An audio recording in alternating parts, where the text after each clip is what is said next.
ინგოლშტატი, ბავარიის სიდიდით მეხუთე ქალაქი, გარედან ისევ იმავე შუა საუკუნეების სიმშვიდეს ინარჩუნებს. გოთური კედლები, ბაროკოს ხაზები, ნეორენესანსის დეტალებით. ქალაქი, რომელიც ოდესღაც ციხე-სიმაგრის გარშემო გაიზარდა, თითქოს დღემდე იმავე წესრიგს იცავს, მაგრამ ბოლო წლების განმავლობაში ინგოლშტატი სულ სხვა მიზეზით მოექცა გერმანული და არა მარტო გერმანული მედიის ყურადღების ცენტრში. ქალაქის ახალი სახე სასამართლო დარბაზი გახდა. ასობით მოწმედა, უცნაური თეორიები, ეჭვიანობიდან და რელიგიური სიმბოლიკიდან დაწყებული შავი მაგიით დამთავრებული და ტრაგიკულად გარდაცვლილი ქალი. დანით მიყენებული 56 ჭრილობით, რომელიც გარდაცვალების შემდეგ უბნის პიცერიაში თავის შეკვეთას მშვიდად ელოდა.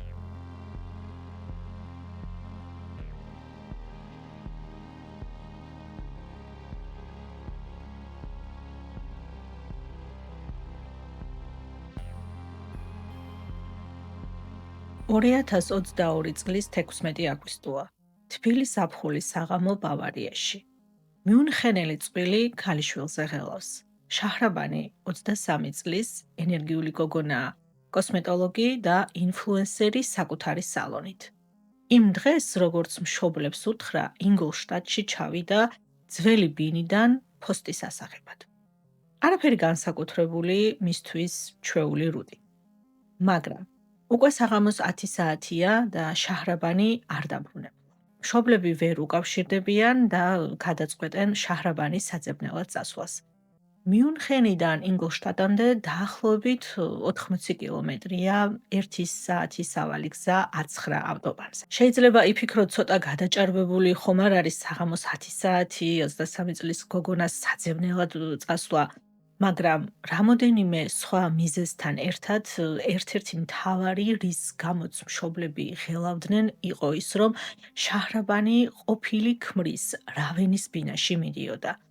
მათი მძიმე ურთიერთობა და კიდევ უფრო მძიმე განქორწინება არა მხოლოდ ოჯახისთვის, მგონი მთელი ქალაქისთვის იყო ცნობილი.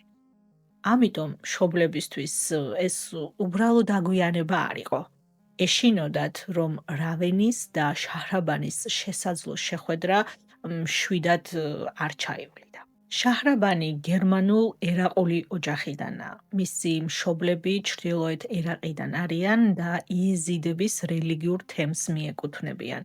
უძველეს რელიგიურ უმცირესობას, რომელმაც ბოლო ათწლეულების განმავლობაში საშინელი დევნა განიცადა. იეზიდები სასტიკად იდევნებოდნენ საკუთარ ქვეყანაში, მონებად იქცნენ და 10,000-ობით ადამიანი ევროპაში გაიქცა. ბევრი მათგანი გერმანიაში. იეზიდური საზოგადოება მჭიდროდ არის შეკრული საერთო ტრამვების, ტრადიციებისა და მკაცრი სოციალური წესების წყალობით. ტრადიციის თანახმად ქორწინება სამუდამოა. განქორწინება ნაკლებად ან თითქმის არ განიხილება. ქალი, რომელიც ქმარს შორდება, მარგინალიზდება საკუთარ საზოგადოებაში. გარდა ამისა, სხვა რელიგიის წარმომადგენელზე დაქორწინება მიუღებელია. შენ ან შენი ოჯახი შენთვის პოულობს იეზიდური ტრადიციებით გაზრდილ პარტნიორს, რელიგიური მოტივების გარდა, სამშობლოდან შორს, უმცირესობაში ცხოვრება კიდევ უფრო აძლიერებს ტრადიციების დაკარგვის შიშს. ამიტომ შერეული ქორწინება თითქმის არ განიხილება. რა თქმა უნდა, არსებობს გამონაკლისები. ყველა ოჯახი ერთნაირი სიმკაცრით არ იცავს რელიგიურ ტრადიციებს. არსებობს ემიგრანტების მეორე მესამე თაობები, რომლებსაც ოჯახსა და ზოგადად ქორწინებაზე მშობლებისგან განსხვავებული შეხედულება აქვთ. სწორედ ეს არის შაჰრაბანის პრობლემა. შაჰრაბანსა და რავანს შორის ურთიერთობა 2015 წლიდან 2022 წლის ივნისის ბოლომდე გაგრძელდა. დაახლოებით 7 წელი. ისინი ინგოლშტატში ერთად გადავიდნენ საცხოვრებლად და იეზიდური წესების შესაბამისად დაქორწინდნენ. რავანს საკუთარი სალონი ჰქონდა, ბარბერშოპი, სადაც შაჰრაბანიც მუშაობდა მოგვიანებით როგორც კოსმეტოლოგი და თავისი კლიენტებიც ყავდა. მაგრამ მალევე მათი ურთიერთობა მუდმივ დაპირისპირებად იქცა. ჩხუბის შემდეგ შაჰრაბანი ზოგჯერ დღეების განმავლობაში ქრებოდა, ბლოკავდა რავანის ნომერს და არ უკავშირდებოდა. რავანი ხშირად ხდებოდა შაჰრაბანის მხრიდან ძალადობის მსხვერპლი, როგორც თვითონ ყვება მეშინოდა, რომ მაიძულებდა მისთვის ან საკუთარი თავისთვის რამე დამეშავებინაო. რავანმა ფიზიკური დაზიანებების დოკუმენტირებაც კი დაიწყო და ბოლო საქმე იქამდე მივიდა, რომ ცოლის წინააღმდეგ ფიზიკური ძალადობის ბრალდებით პოლიციაში საჩივარიც კი შეიტანა. 2022 წლის 11 ივნისს შაჰრაბანი რავანს დანით დაემუქრა, თხევადი საპნის შეფუთვა ესროლა და სახით სარკეს მიახეთქა.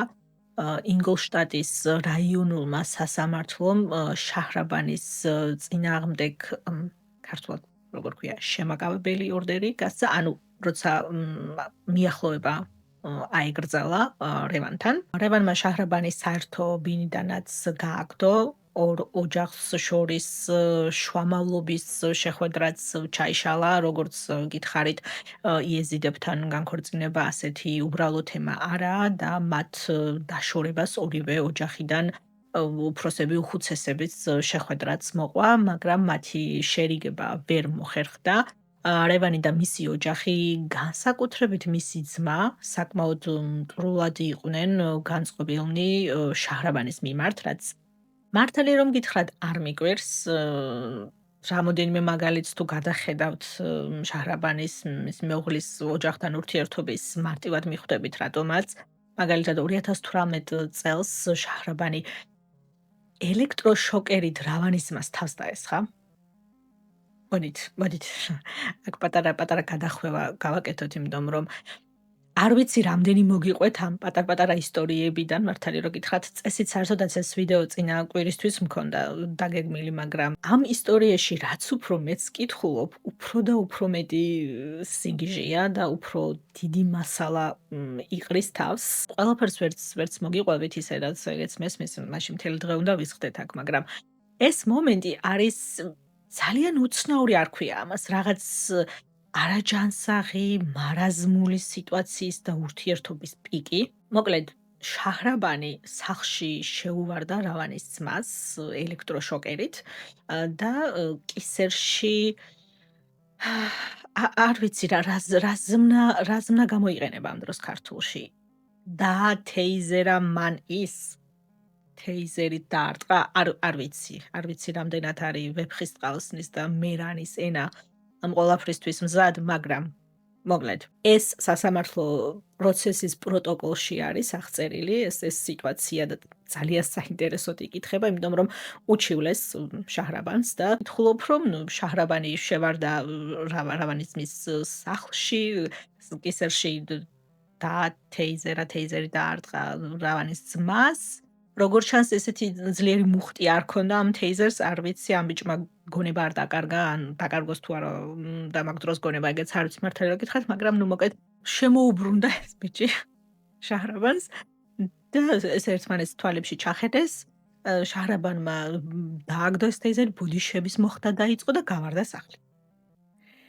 აი ესეთი მოკეთ ამ ოჯახების ალბათ უფრო არა, უფრო შაჰრაბანის ურთიერთობა რო წარმოიდგინოთ რავანის ოჯახის წევრებთან, ერთ-ერთი მაგალითი არის ეს. ასეთი რბილად რომ ვთქვათ, რთული ქორწინების დასრულების შემდეგ შაჰრაბანი მიუნხენში მშობლების სახლში დაბრუნდა საცხოვრებლად. ტრადიციული ოჯახის ზეწოლის ქვეშ სახლა ჩიხში იყო მოქცეული, განქორწინების სირცხვილი და დამოუკიდებელი ცხოვრების ყოველგვარი პერსპექტივის გარეშე. სწორედ ამ რთულ რეალობასა და სიტუაციაში მყოფი მშობლები, რომ წარმოიდგინოთ, 16 აგვისტოს ღამეს ინგოლშტატში მიდიან შაჰრაბანის საძებნელად. როცა ისინი შაჰრაბანის ძველ ბინასთან მიახლოებისას მის შავ მერსედესს ხედავენ, გზის პირზე გაჩერებულს, მშობლები ცდილობენ დაბურულ ფანჯრებში დაინახონ ზის თუ არა მათი ქალიშვილი მანქანაში, იქნებ ჩაეძინა, იქნებ არანაირ ინციდენტს არ ქონია ადგილი, რავანის ბინაში მისვლაც აღარ მოუწევდათ, მაგრამ უცებ უკანა სავარძელზე ახალგაზრდა ქალის სისხლით დაფარულ ცხედარს ხედავენ. გულმკერდში, კისერსა და სახეზე ცივი იარაღით მიყენებული ჭრილობებით, როგორც მოგვიანებით სასამართლო ექსპერტიზა ადგენს, დანით მიყენებული 56 ჭრილობით. მშობლებს, რა თქმა უნდა, სრული შოკი აქვთ, ყვირილს იწყებენ, მანქანის ფანჯრების ჩამტვრევას ცდილობენ, ხმაურზე ქუჩა ივსება, მალევე მოდის სასწრაფო დახმარება და პოლიცია და შემთხვევის ადგილს კეტავენ. მედია საშუალებები სავსეა მომხდარი ტრაგედიით, ყველა ერთსა და იმავეზე საუბრობს, სოციალურ მედიაში თუ საინფორმაციო საშუალებებში შაჰრაბანი და რავანი განხილვის მთავარი თემა ხდებიან და მედია, რა თქმა უნდა, იმავე დილით პირველივე დასკვნებს აკეთებს ოჯახური მკვლელობა. და რა თქმა უნდა, მთავარი ეჭვმიტანილი რავანია. თუმცა ისიც უნდა ვთქვა, რომ მედიაზე მეტად შაჰრაბანის ოჯახი იყო დარწმუნებული, რომ დამნაშავე რავანი იყო, მის სახლთან ახლოს გაჩერებული მანქანა, ეს მათი ძველი საერთო ბინა იყო. თან მათ წარსულს თუ გავითვალისწინებთ, რეალურად სხვა ვერსია არც დაუშვია ოჯახს თავიდან. რავანი მეორე დილით, როგორც მთავარი ეჭვმიტანილი იღვიძებს, თუმცა პოლიციას საქმეს არ ურთულებს და იმავე დღეს პოლიციის განყოფილებაში ზის დაკითხვაზე. ასე იწყება საგამოძიებო პროცესი, რომელიც როგორც წესი საკმაოდ რუტინული, განსაკუთრებით გამოძიების პირველ საათებში. დგინდება მსხვერპლის ვინაობა, შემდეგ უახლოესი კავშირები და ასე შემდეგ. მაგრამ პოლიცია პირველივე ეტაპზე ფერხდება. მსხვერპლის ვინაობის დადგენა. შემთხვევის ადგილის, მანქანის და ცხედრის პირველადი დათვალიერების შემდეგ გამომძიებლები ეჭვობენ, რომ მსხვერპლის ვინაობა ზუსტად არ იციან. გამოძიების გაგრძელებამდე დნმ-ის ტესტი ხდება საჭირო. მაგრამ სასამართლო ლაბორატორიისგან განსხვავებით, იცით ვინ მუშაობს 24/7-ზე? უბნის სპეციალისტი. არაფერი გამორჩეული, ქალაქის ერთ-ერთი ჩვეულებრივი პიცერია, ადგილზე მიტანის სერვისით და მე პატრონით, რომელიც ახალ ამბებს ეცნობა და შაჰრაბანის სახე უკვე გაზეპირებული აქვს, როცა უცებ გარდაცვლილ გოგონას ხედავს. თავის პიცერიაში. შეკვეთას ელოდება. ჯერ რა თქმა უნდა თვალებს ვერ უჯერებს, ორეულია, იქნებ უბრალოდ გავს და ბოლოს გადაწყვეტს, რომ მაინც ჯობია რომ პოლიციაში დარეკოს. ადგილზე მისული პოლიციის ოფიცრები ტროტუარზე მჯდომ დაბნეულ, შეშინებულ, მაგრამ ცოცხალ შაჰრაბანს ხედავენ.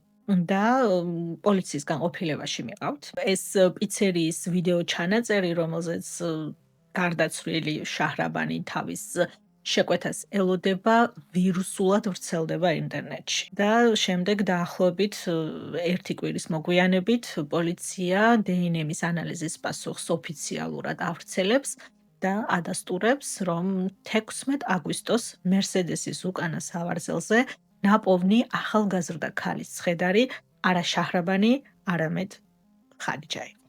წარმოიდგინეთ, რომ ინსტაგრამს ათვალიერებთ. ხედავთ ახალგაზრდა ქალის პროფილს.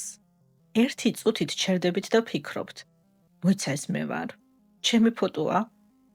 ზუსტად ეს გაიფიქრა შაჰრაბანმა, როდესაც ხადიჯას ინსტაგრამ პროფილს წააწყდა. 23 წლის ხადიჯა ჰაილბორნის მახლობლად მდებარე ეპინგენიდან იყო. ახალგაზრდა ალჟირელ გერმანელი ქალი, რომელსაც ინგოლშტადტში არავინ იცნობს. ინსტაგრამ ინფლუენსერი, რომელიც ძირითადად სილამაზის, ბიუთი თემებზე წერდა ვიდეოებს. გრძელი მუქი თმით, სახის ნაკვთებით და აღნაგობით შაჰრაბანთან მსგავსება ნამდვილად გასაოცარი იყო. რაშიც შაჰრაბანის შესაძლებლობას ხედავს. რა მოხდება თუ შაჰრაბანი გაქრება? თავისუფლება, ახალი სიცოცხლე, ახალი სახელი, ოჯახის ზეწოლას, კონტროლსა და ტრადიციებს თუ გაექცევა, იქნებ ყველაფრის თავიდან დაწყება შეძლოს. აქ იბადება გეგმა, ახალი ცხოვრების დასაწყებად. გეგმა, რომელსაც ორი მთავარი გმირი სჭირდება. ორეული, საკმარისი მსგავსებით, რომ შაჰრაბანის როგორც მსხვერპლის როლში გამოდგეს და დამნაშავე. შემსრულებელი, რომელიც შაჰრაბანისთვის ყველაფერზეა წამსვლელი. ნაწილი პირველი, ორეულის ძებნა. არც ესეთი მარტივი პროცესია. პროფილი, რომელსაც ის ეძებს, ზუსტია. 22-დან 23 წლამდე. 160-დან 170 მეტრამდე სიმაღლის, გრძელი მუქი თმით, ტანტუების გარეშე. ასე პოულობს ხადიჯას. რომლის ხაფანგში გასაბმელად შაჰრაბანი სხვადასხვა ხრიკს იყენებს. თავდაპირველად ყალბი პროფილის საშუალებით უკავშირდება და ამტკიცებს, რომ ხადიჯას შესაძლებლობა აქვს ცნობილი რეპერის ლუის მუსიკალურ ვიდეოში გამოჩნდეს. თუმცა ხადიჯას ეჭვი უჩნდება და პირდაპირ რეპერს უკავშირდება, ინსტაგრამზე ხმოვან შეტყობინებას უგზავნის და ამ შემოთავაზების შესახებ უყვება, რაზეც რეპერი პასუხობს და უარყოფს ასეთი პროექტის არსებობას. ხადიჯაც შაჰრაბანის ყალბ პროფილს მაშინვე ბლოკავს, მაგრამ შაჰრაბანი არ ნებდება. მეორე ცდისას ის ტაქტიკას ცვლის, ამჯერად ის ხადიჯას თავის სილამაზის სალონში უფასო ლაზერულ ეპილაციას თავაზობს, ხადიჯას ინსტაგრამის სახზე რეკლამის სანაცვლოდ. გარიგება, რომელიც ხადიჯასთვის, როგორც ინფლუენსერისთვის, რა თქმა უნდა, მიმზიდველად ჟღერს და ინგოლშტადტში შეხვედრას თან. ასე გეგმის პირველი ნაწილი შესრულება. მეორე ნაწილი. შაჰრაბანი ეძებს ვინმეს, ვინც მისთვის მოკლავს. ასეთი ადამიანის ძებნა წესით იული საქმე არ უნდა იყოს, ხო? ხომ არ შეიძლება შენს ტელეფონის კონტაქტებს ჩამოუყვე და ნაცნობებს კითხო. ჩემთვის ვინმეს მოკლავდი? სრულიად წარმოუდგენელია, არა შაჰრაბანისთვის. ის მართლაც ასე იქცევა და თავისი ნაცნობების წრეში სხვადასხვა მამაკაცს ეკითხება, მოკლავდნენ თუ არა ვინმეს მისთვის. რაზეც ბევრი, რა თქმა უნდა, უარით პასუხობს და ფიქრობს, რომ შაჰრაბანმა საღი აზრი დაკარგა, ბევრს ეს უბრალოდ ხუმრობად მიაჩნია და პასუხად უბრალოდ იცინის, მაგრამ თავარი აქ ჩანს შაჰრაბანის გარემოწმება, რომელშიც ის თავს კომფორტულად გრძნობს საერთოდ დასვას მსგავსი კითხვა, რადგან ზუსტად იცის პოლიციაში არავინ გაიქცევა, არავინ დაასმენს. მოგვიანებით სასამართლო პროცესზე რამოდენიმეჯერ ხსენდა შაჰრაბანის სამეგობრო წრე, ეგრეთ წოდებული ავტოსადგომის ჯგუფი, ახალგაზრდების წრე, რომელიც დღის უმეტეს ნაწილს ქალაქის დასავლეთ ნაწილში ავტოსადგომის მახლობლად ატარებს, ხამის კლუბები, ბარები, სადაც წესით შაჰრაბანის საერთოდ არ უნდა გამოჩენილიყო. საბოლოოდ ერთ-ერთი შაჰრაბანის კითხვას კით პასუხობს შექირი, 26 წლის კოსოვოელი, რომელსაც შაჰრაბანი მხოლოდ მცირე ხანია იცნობს, მისთვის მკვლელობას თანხმდება. და ასე გეგმის მეორე ნაწილიც შესრულება. 16 აგვისტოს საღამოს შაჰრაბანი და შექირი ინგოლშტადტისკენ მიმავალ გზაზე ხადიჯას ისვამენ მანქანაში და როგორც შეპირდნენ სალონში ლაზერული პროცედურისთვის მიყავთ. როგორც კი მანქანა გზას ადგას, შექირი თხოვს ტყისპირას გააჩეროს მანქანა ტუალეტის მიზეზით. მანქანას ტყისპირას აჩერებენ, მანქანიდან გადმოსვლის შემდეგ შექირი ხადიჯას მიწაზე აგდებს და დანას ურტყამს, ისევ და ისევ გულმკერდში, ზურგში, კისერში 47 ჭრილობით. როცა ჩათვალეს, რომ ხადიჯა უკვე გარდაცვლილი იყო, უკანა სავარძელზე გადაიყვანეს და ქალაქისკენ გზა განაგრძეს. სადღაც გზაში გამომძიებლების თქმით, მოგვიანებით აღმოაჩინეს, რომ ხადიჯა ჯერ კიდევ ცოცხალი იყო და ისევ დანა და კიდევ დამატებით 9 ჭრილობა, სულ 56. სანამ არ დარწმუნდნენ, რომ ხადიჯა ნამდვილად გარდაცვლილი. გეგმის ბოლო ნაწილი ასეთი. ხადიჯას ცხედართან ერთად მანქანის დაწვა. ამ მიზნით მათ ბენზინიც კი ჰქონდათ შეძენილი, ჩალაგებულ ბარგთან და პასპორტთან ერთად შაქირის ბინაში ჰქონდათ დატოვებული ეს ყველაფერი, რომელიც ქალქის იმავე უბანში ცხოვრობდა სხვათა შორის, სადაც მანქანა დატოვეს, რაც საოცრად ბანალური ირონიაა.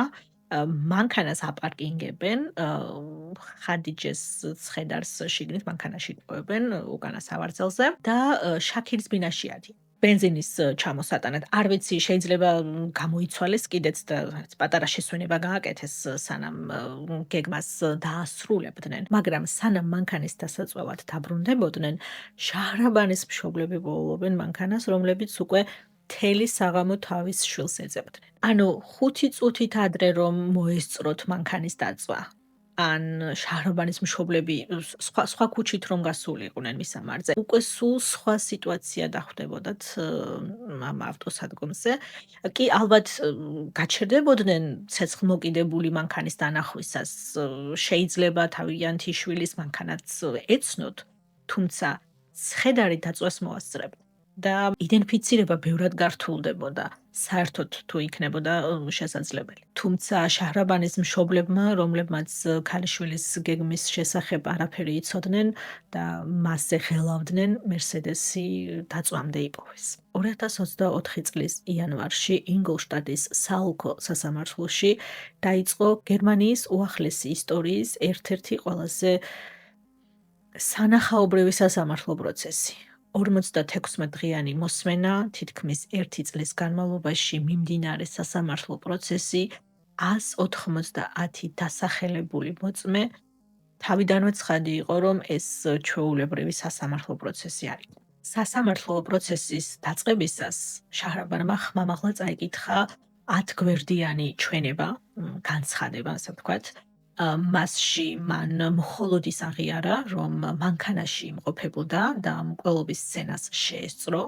თქვა, რომ შაქირმა მოკლა ხადიჯე, თუმცა განაცხადა, რომ ამ საქმესთან არანაირი სხვა კავშირი არ ჰქონდა. თქვა, რომ შოკში იყო და მკვლელობისთვის ხელის შეშლა სცადა, მაგრამ შეეშინდა, რომ თუ კიდევ გაუწევდა შაქირს წინააღმდეგობას, მასაც მოკლავდა. ამიტომ ჩუმად იჯდა მანქანაში უკანასავარზე გვამით და აკეთებდა იმას, რასაც შაქირი ეტყოდა. ამ სიტუაციას კიდევ ისე ხსნის, რომ ეს მანქანა არის Mercedes Coupe. იყო მანქანა Mercedes Coupe, რაც იმას ნიშნავს, რომ ორი კარი. შაქირი როგორც ჩანს უკანასავარზე იჯდა და ხადიჯე წინ. როცა ავტობანიდან გადავიდნენ და დღეს ბირას მანქანა გააჩერეს, ანუ ხადიჯეც უნდა გადმოსულიყო მანქანიდან, რომ შაქირს შეძლებოდა ასევე მანქანიდან გადმოსვლა. და ნუ ამას მერე ისიც მოყვა, რომ მოდი თითო ღერი მოვწიოთ და როგორც შაჰრაბანი ყვება, როცა მოიხედა, დაინახა, როგორ უყავდა შაქირი ხადიჯეს დანას. ყვირილი დაიწყო, მისი შეკავება სცადა, მაგრამ ნუ არ გამოუვიდა.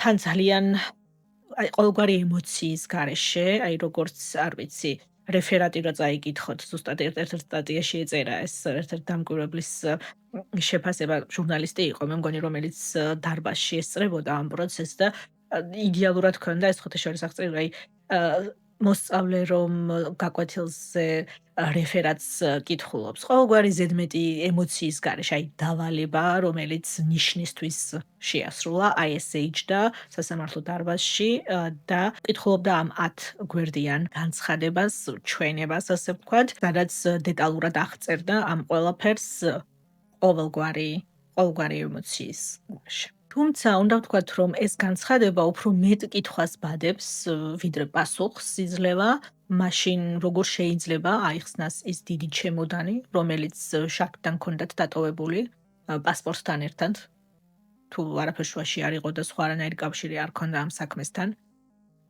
ინსტაგრამის შეტყობინებები, ორეულის ძიება, რომელიც არ წაუშლია. სასამართლოს ცნობით შაჰრაბანი ინსტაგრამის საშუალებით სულ მცირე რამოდენიმე დღის განმავლობაში 26 შეტყობინებას უგზავნის ქალებს, რომლებიც მას გვანან. ასევე ნაცნობი მამაკაცებისთვის კითხვები მის შესახებ მოკლავდნენ თუ არა მისთვის ვინმეს და არ დამავიწყდეს იმავე საღამოს მეგობარს ელაპარაკება ხდება. ამ თავიანთ ცნობილ ავტოსადგომზე წესით რომ უნდა იმალებოდეს. დაუყვება, დღეს ერთი გოგო ჩემს გამო მოკვდა, რადგან მე ასე მინდოდაო. თითქოს ამაყობს ამით, რა თქმა უნდა, მოსამართლეს ამ 10 გვერდიანი ჩვენებიდან არც ერთ ესე გვარ დაუჯერებია. შაქირს რაც შეეხება ის დუმდა, დუმილის უფლება გამოიყენა, ჩვენებაც არ მიუცია. მთელი სასამართლო პროცესის განმავლობაში არც ერთი სიტყვა არ უთქვავს. ამიტომ მისი მოტივი რატომ მოკლა ქალისთვის, რომელსაც რეალურად არც კი იცნობდა, სამწუხაროდ საიდუმლოდ რჩება. არსებობს მოწმე, რომელმაც სასამართლო პროცესზე განაცხადა, რომ მკვლელობის საღამოს შაქირმა მოუყვა, რომ დღეს სიყვარულის გამო მკვლელობა ჩავიდინეო. მოკლედ, ამათი ორივეს სულიერი და ინტელექტუალური დონე იდეალურად ემთხვევა ერთმანეთს. არ მიკვირს როგორ იპოვეს ერთმანეთი და სულ არ მიკვირს რომ არც ესეთი ხანგრძლივი ძლიერების პროცესი არ ყოფილა ეს შაქირის პოვნა შაჰრაბანისთვის ალბათ არ ვიცი მაგნიტივით მიიზიდეს ერთმანეთი. მეორეს მხრივ შაჰრაბანის დაცვა ხმამაღალი და აგრესიული იყო. წარადგენდნენ შუამდგომლობებს, აცილებების, მტკიცებულებების წარდგენის შესახებ და მუდმივად საუბრობდნენ და ჰქონდათ ახალი ალტერნატიული თეორიები. იმდენად, რომ მოსამართლე კონრად კლიგმა არაერთხელ და ღიად გააკრიტიკა კიდეც დაცვის მხარე პროცესის გაჭიანურების გამო, მაგრამ ბოლოს თითქმის სასამართლო პროცესის დასასრულს შაქირის დაცვის მხრიდან სხვადასხვა მოულოდნელად გაჩნდა კიდევ ერთი ახალი თეორია შავი მაგია. და ის რასაც თავდაპირველად მედია და მთელი ინტერნეტი დასცინოდა, მოულოდნელად საათობით მიმდინარე მოლაპარაკებების ცენტრალურ თემად იქცა პროცესზე. მოკლედ, შაქირის დაცვის მხარე ამტკიცებდა, რომ შაჰრაბანი ეგვიპტიდან ჩამოსულ შამანს დაუკავშირდა რჩევისთვის და ამ შამანმა მისგან ადამიანის მსხვერპლად შეწირვა მოითხოვა. და რატომ? ანუ სხვერპლს თხოვნით წირავ, ხო? შაჰრაბანს თურმე ყოფილი ქმრის დაბრუნებას დომებია. ახლა ხო ხვდებით რატო დამჭირდა ამ ვიდეოს მოსამზადებლად ცოტა უფრო მეტი დრო. სარკაზმს თუ გვერდზე გადავდებთ ან წინ გადმოვდებთ. ყოფილი ქმრის ძმა რო გყავს, რა ქვია მას, დათეიზერებული, იქ ზებუნებრივ ძალებს თუ მიმართავდა სახმარებლად, თორემ დიალოგის მაგიდა უკვე გამორიცხულია, ხო? და ისე მანქანაში მართლაც იპოვეს ორი ენიგმატური წერილი, არაბული წარწერებით და სასამართლო პროცესზე შამანი გამოიძახეს როგორც მოწმე, რომელმაც ახსნა როგორ ფუნქციონირებს ეს მაგია და რომ სხვერპლი აუცილებელია სიყვარულის დასაბრუნებლად. და ამით შაქირის ადვოკატი ტილო ბალსი სიტუაციას ცulis თუ შავი მაგია ჩართული ამ ყველაფერში, მაშინ შაჰრაბანი არის ინიციატორი, არა ორეულის მოტივით, არამედ ადამიანის სხვერპლშეწირვის გამო. რადგან განცხადება ხო იყო, რომ მე არაფერი საერთო არ მაქვს ამასთან. ყველაფერი შაქირმა ჩაიდინა. ამ შავი მაგიის თეორიით სიტუაცია საგრძნობლად იცვლება შაქირისთვის განსაკუთრებით და უბრალოდ თავში მოუარა რაღაცამ და უმიზეზოდ ადამიანი მოკლა კი არა. ეს უკვე შაჰრაბანისგან წამოსული შეკვეთა იყო, ასე ვთქვათ. არ შეიძლება ორეულის თეორიით, არა, მაგრამ სხვერპლშეწირვის თეორიას თუ გავითვალისწინებთ, ქმრის დაბრუნების მოტივით. ყოველ შემთხვევაში მოტივი ამ შემთხვევაში იმდენად მნიშვნელოვანი აღარ იყო შაქირის ადვოკატებისთვის, მთავარი იყო მათთვის იმის დამტკიცება, რომ შაჰრაბანი იყო რეალურად ინიციატორი. რაზეც შაჰრაბანის ადვოკატმა სატელეფონო ჩანაწერი წარადგინა პროცესზე რავანს, ყოფილ ქმარს და მის დეიდას შორის, სადაც ამ ენიგმატურ წარწერებზე იყო საუბარი. როგორც შაჰრაბანის დაცვის მხარე ამტკიცებს, ეს წერილები, რაც მანქანაში იპოვეს, რავანის ოჯახიდან მოდიოდა, ყოფილი ქმრის ოჯახიდან მოდიოდა, როგორც შაჰრაბანისგან დასაცავის შელოცვა, რომელიც მის მანქანაში დამალეს, რომ შაჰრაბანს რავანისთვის თავი დაენებებინა. და აი ეს გაწევ-გამოწევა, შავი მაგია იყო თუ არა ჩართული ამ ამბავში, თვეები გრძელდებოდა სასამართლოში. მოკლედ, ბოლოს მოსამართლე კლიგლიმ ერთი წინადადებით მოუღო ბოლო ამ თეორიას. ამ მოვლენებს როგორც ასეც არაფერი ჰქონდა საერთო არც მაგიასთან და არც იეზიდისმთან. და ხმაში აშკარად იგრძნობოდა, რომ მორჩა. ამ თემას აღარ შეეხოთ, მაგია აღარ გამაგონოთ. სასამართლო პროცესის დროს კიდევ ერთი საინტერესო დეტალი გაირკვა. შაჰრაბანს უკვე ქონია გამოცდილება მკვლელის დაქირავებაში. ეტყობა, ამიტომ გაუადვილდა ამ ჯერზეც ვიღაცის პოვნა. როგორც ირკვევა, შაჰრაბანმა ყოფილი ქმრის ძმის ეს საწყალი ტიპი მოკლა სადა ჯერ კიდევ 2022 წლის ივლისში. ხადიჯას მკვლელობამდე დაახლოებით 1 თვით ადრე შაჰრაბანმა სავარაუდოდ, უნდა ვთქვათ მაინც სავარაუდოდ, დაიქირავა კაცი მისი ყოფილი მაზლის მოსაკლავად. შეთანხმებული ფასი 10,000 ევრო იყო. მან 5,000 ევრო გადაიხადა ავანსის სახით, გადაუხადა ამ კაცს, მაგრამ ამ კაცმა ფული აიღო და უკვალოდ გაუჩინა.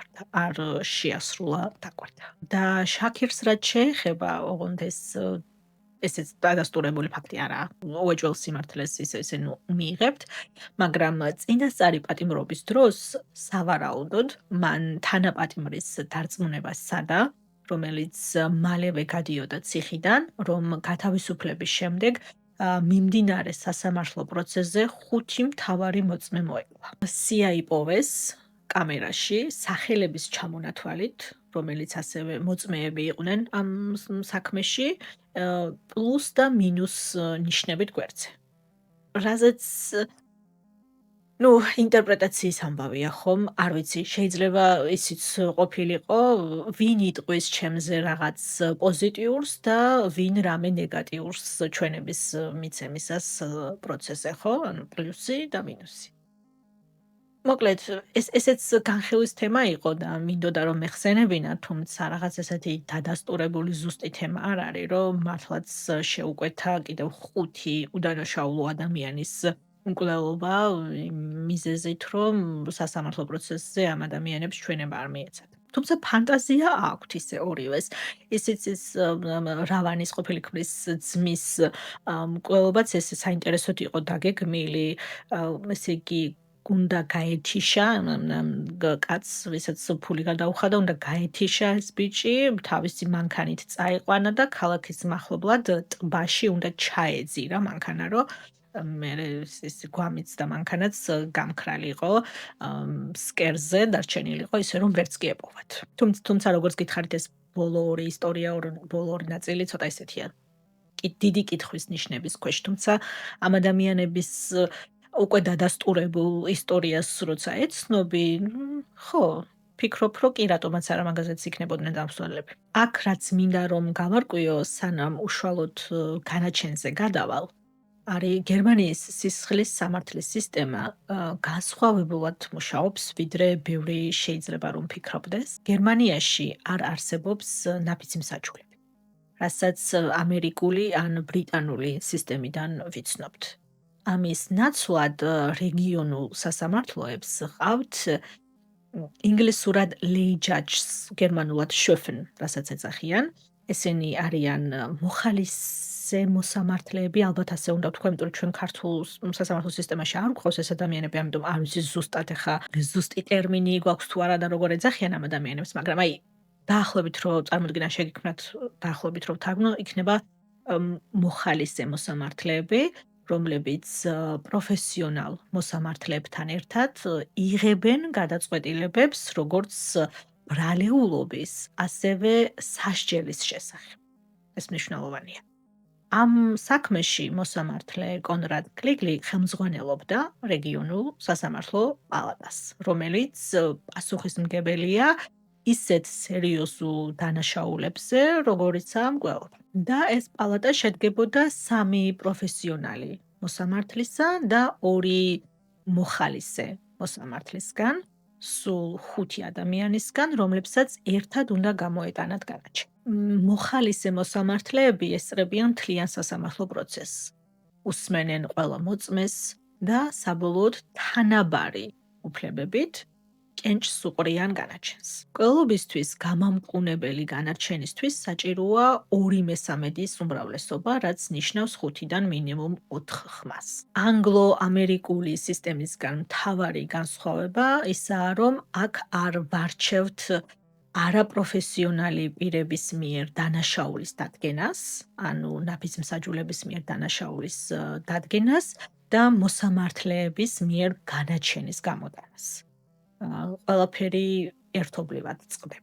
ანუ ნაფიცი მსაჯულები ბოლოს ამბობენ, სასამართლო პროცესის ბოლოს ამბობენ, დამნაშავეა თუ არა ბრალდებული. მაგრამ რა სასჯელს მიიღებს თუ დამნაშავეა, ამას მხოლოდ მოსამართლე წყვეტს.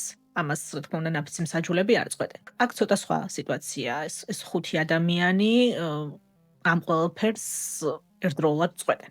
არჩევას რაც შეეხება, დაახლოებით იგივეა როგორც ნაფიცი მსაჯულების შერჩევისას. ვიტყოდი რომ ოდნავ უფრო მკაცრი, მაგრამ დაახლოებით გავს ერთმანეთს, ანუ განათლება და პროფესია არაა გადამწყვეტი, მოქალაქეობა, ასაკი, საცხოვრებელი ადგილი, გონებრივი და ფიზიკური შესაძლებლობა ხანგრძლივ პროცესს ბოლომდე მიყვება და ასე შემდეგ.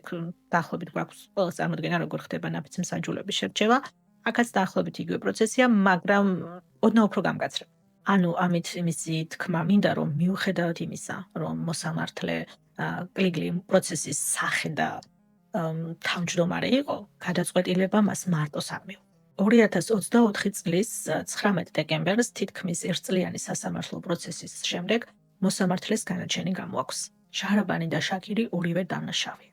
ორივეს სამუდამო პატიმრობა მიესაჯა. სხვაობა გვაქვს იქ, რომ შაჰრაბანის საქმეში სასამართლო კიდევ უფრო შორს წავიდა.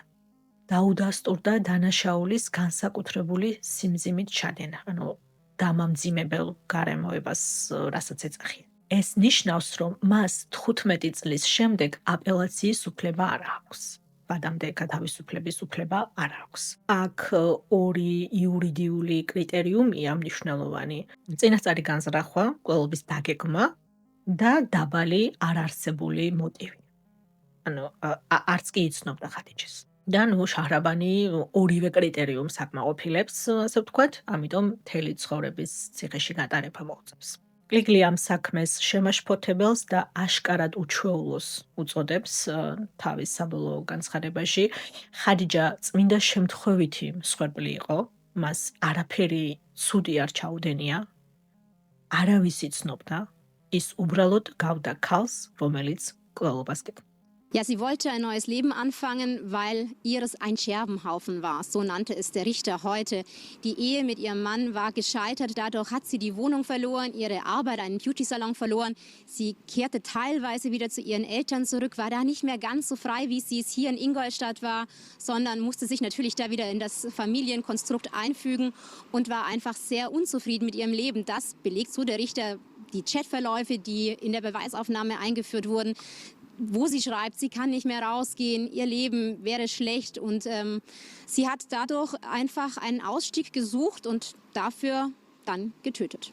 შაკირის შემთხვევაში ცოტა სხვა სიტუაცია, მას შეუძლია პირობით ვადამდე გათავისუფლებაზე განაცხადის შეტანა 15 წლის შემდეგ, თუმცა ეს არ არის ავტომატური უფლება. რომ გამარტოთ, ეს უბრალოდ სამუდამო თავისუფლების აღკვეთის მინიმალური ვადაა, ეს 15 წელი. ამის შემდეგ პირობით ვადამდე გათავისუფლების საბჭო განიხილავს, წარმოადგენს თუ არა კვლავ საფრთხეს საზოგადოებისთვის ეს ადამიანი. შეეგუა თუ არა თავის დანაშაულს და გამართლებული იქნება თუ არა პირობით ვადამდე მისი გათავისუფლება. ანუ ეს ავტომატურად კი არა არ არის საკმაოდ რთული პროცესი. პრაქტიკაში რეალურად ძალიან ცოტა მკვლელი თავისუფლდება ზუსტად 15 წლის შემდეგ. გერმანიის მაგალითზე რომ გითხრათ, გერმანიაში საშუალოდ 18-დან 20 წლამდეა მინიმალური სასჯელი მსგავს სიტუაციაში. და უნდა გავითვალისწინოთ, ეხლა მე რასაც ვუყურე ამ სასამართლო პროცესებს, საქმეს ისიც ართულებს, რომ მთელი სასამართლო პროცესის განმავლობაში დუმდა. არ გამოხატავდა სინანულს და არანაირი ახსნა-განმარტება არ გაუწია. ეს, როგორც წესი, ძალიან უარყოფითად მოქმედებს პირობით ვადამდე გათავისუფლების გადახედვის საკითხზე. ერთ-ერთი იურისტის კომენტარი დამამახსოვრდა ამ თემაზე, ზუსტად ამ დეტალზე, რომელიც მიყვებოდა ასევე ამ სასამართლო პროცესს. Wer bis zuletzt schweigt, macht es sich selbst schwer. ვინც ბოლომდე დუმილს ირჩევს, თავის საქმეს თვითონ იფუჭებს. გარდა ამისა, ფედერალურმა სასამართლომ უკვე უარყო შაჰრაბანის სააპელაციო საჩივარი, ფედერალურ დონეზე განაჩენის გასაჩივრება. რა თქმა უნდა, როცა ინგოლშტადტის სასამართლომ განაჩენი გამოიტანა, შემდეგ ფედერალურ დონეზე გაასაჩივრეს, რა თქმა უნდა, განაჩენი არც გამკვირვებია ველოდებოდი, რომ ზუსტად ეგრე იქნებოდა, მაგრამ ფედერალურმა სასამართლომ ვარი თქვა ხელმეორედ საქმის გახსნაზე, ამიტომ განაჩენი იურიდიულად სავალდებულოა. შაქირს რაც შეეხება, მას არც უცდია სხვათა შორის გასაჩივრება ფედერალურ დონეზე. ასე ვთქვათ, მიიღო საკუთარი განაჩენი. რასაც ბევრი სხვადასხვა მიზეზი შეიძლება ქონდეს, ეს არ არის მაინდა-მაინც ის, რომ აღიარა საკუთარი დანაშაული და ამის გამო არ უნდა გასაჩივრება.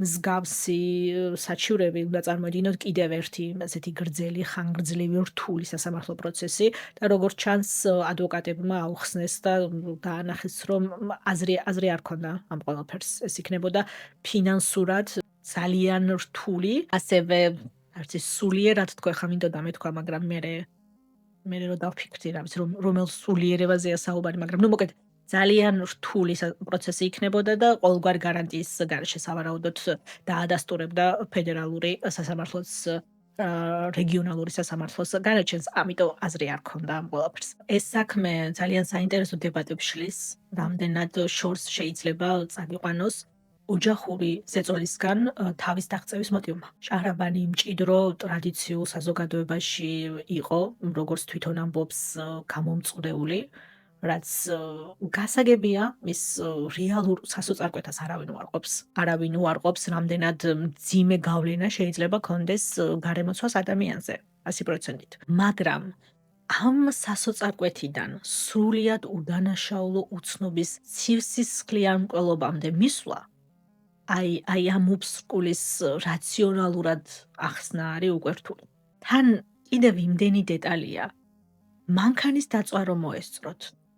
შეიძლება დნმ-ის ტესტი აღარც ჩატარებული იყო და ყველას შაჰრაბანი ჩაითვალა მსხვერპლად. მაგრამ ეს ხომ ნიშნავს, რომ მეორე ოჯახი, ხაჯის ოჯახი, ალბათ ვერასდროს გაიგებდა რა დაემართა მათ 23 წლის შვილს. მთელი ცხოვრება გაურკვევლობასა და კითხვებში მოუწევდათ არსებობა. იქეთ რავანის ოჯახი, ის რომ თითქოს მის ბინაში მიდიოდა პოსტის ასაღებად, ის რომ მანქანა მის სახლთან ახლოს იყო გაჩერებული, მათი ეს მძიმე საერთო წარსული, ხომ სამუდამო პატიმრობისთვის წირავდა რავანს, რომელიც არაფერში არ იყო დამნაშავე. და მისი ძმა, ისიც ხომ სასიკვდილოდ გაიმეტა, ბიჭის მკვლელობა შეუკვეთა. ამ ოჯახსაც ხომ ორივე შვილს, ორივე ბიჭს ართმევდა და ამხელა ტრაგედიით ტოვებდა, სანამ თვითონ ახალ ცხოვრებას გეგმავდა. და ესეც უნდა ვთქვა, თუნდაც შექირიც, რომლის ადვოკატად მე ნამდვილად არ გამოვდგები, მაგრამ კიდევ მესამე მხარის ჩართვა ამ სიბინძურეში, ვიღაცის გამიზნული ძიება, რომ შენი ბინძური საქმეები გადააბარო და შენ ხელები დაიბანო, რასაც ძალიან ცდილობდა მთელი ამ სასამართლო პროცესის განმავლობაში, როცა მისი პირველი გეგმა არ გამართლდა. არ ვიცი, ვფიქრობ, როცა შენ თვითონ მძიმე დღეები გაქვს გამოვლილი, როცა შენ თვითონ სხვისი წესების და კონტროლის მსხვერპლად მიიჩნევ საკუთარ თავს და თავისუფლებაზე ოცნებობ, მით უმეტეს არ უნდა აფასებდეს სხვის ცხოვრებას, სხვის სიცოცხლეს, სხვის თავისუფლებას. გაქცევა გინდა? ადექი და გაიქეცი. ვიცი ეს ყველასთვის არაა შესაძლებელი, ბევრი ძალიან რთულ სიტუაციაშია და ასე უბრალოდ ვერ ადგება და ვერ წავა, მაგრამ შაჰრაბანისთვის იყო ეს შესაძლებელი. ამდენი თუ შეძელი, მკვლელის დაქირავების ფული თუ გაქვს, თავისუფლად გადაადგილება თუ შეგიძლია, ამდენი ბოროტების დაგეგმა თუ შეგიძლია, ამდენი თავისუფალი დრო და შესაძლებლობა თუ გაქვს, იქნებ ჩაჯდე ამ შენს მერსედესში, ამ შენს ბოროტებასთან ერთად და უბრალოდ გაქრე. ჩემთვის ყოველგვარი კონტრარგუმენტის ნაპერწკალი, აი ამიტომ გააკეთა და ის და ეს და რაღაცა, იმ მომენტში ქრება, როცა გზაში აღმოაჩინეს, რომ ხაჯი ჯერ კიდევ სუნთქავდა და როგორ ვთქვა, მეორედ მოკლეს. ხაჯის რაც შეეხება, ბევრი საუბარი იყო მის გულუბრყვილობაზე. ნუ, რაც ასევე გასაგებია, მაგრამ მოდით არ გვინდა მსხვერპლის დანაშაულება. საკმარისი დამნაშავეები ყავს ამ საქმეს. ხადიჯეს რო დავსდოთ ბრალი იმაში, რომ თურმე გულუბრყვილო ყოფილა. მაგრამ თვად გულუბრყვილობასაც ვერ ვუწოდებ ამას, იმიტომ რომ პირველი კლიპის შეთავაზებაზე შეტყობინება ხომ ამოიცნო და პირდაპირ რეპერს მიწერა სიმართლის გასარკვევად. ეგრეც არაა. თლამთლად გულუბრყვილოსაც ვერ დავუძახებ.